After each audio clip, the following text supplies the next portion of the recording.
From bringing success to a heated rival, to standing in the way of a fan base's teams on the biggest stage, to moments of tension brought forth by trash talk, perhaps foul play, maybe just a mistake. Just one of these things can quickly elevate you to the level of sports villain. Here at the AJC, we're counting down the top 12 sports villains that the city of Atlanta is not fond of. In this series, we're going to use the term villain loosely because, hey, we're all human. And just like the first name on this list, you can be a villain in Atlanta, but a hero in New Orleans. Did I mention trash talk before? What about more of a gesture? Kicking things off, our number 12 villain in Atlanta sports history is former Saints coach Sean Payton. I'm joined by our Falcons beat writer, D. Orlando Ledbetter, aka D-Led. D-Led, what makes Sean Payton the perfect Atlanta sports villain? From once he got there in 2005, he had winning records against all of the Falcon coaches that he went up against, starting with Jim Mora, Mike Smith, Dan Quinn, and so forth and so on. He dominated the Falcons for a couple decades. And we've got to talk about the choke moment. Walk us through what happened there and why it made Atlanta kind of mad.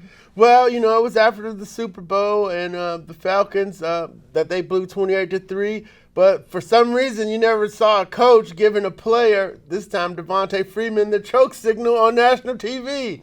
But it's bold. Bold. And he had been in trouble with the league, but had come back from his suspension.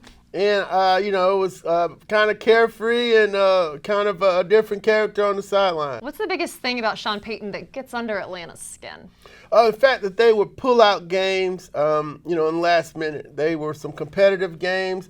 The Falcons and Saints rivalry had already been laid, for 30 years, coming into the league around the same time. Neither team not enjoying that much success until Sean Payton gets there in 2005, and then until post 98. You get Mike Smith, and they start going to the playoffs on a regular basis, and they're both fighting it out for the NFC South. They competed at the highest levels for a while there.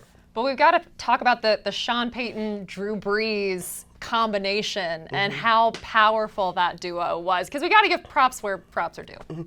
Yeah, no doubt. They went to the top of the league, threw for a dynamic passing attack that was regularly near the top of the league. Kid threw for more than 40,000 yards.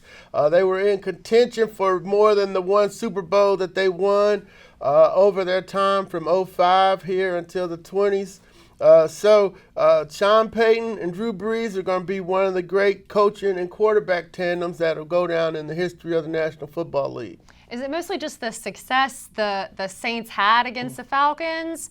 And I mean, that gesture was probably the icing on the cake, but the success against the Falcons is probably one of the biggest things that makes them a sports villain. Yeah, no doubt. And the fact that those games were rivalry games, they were always hard fought. You also had... They were close. It was frustrating.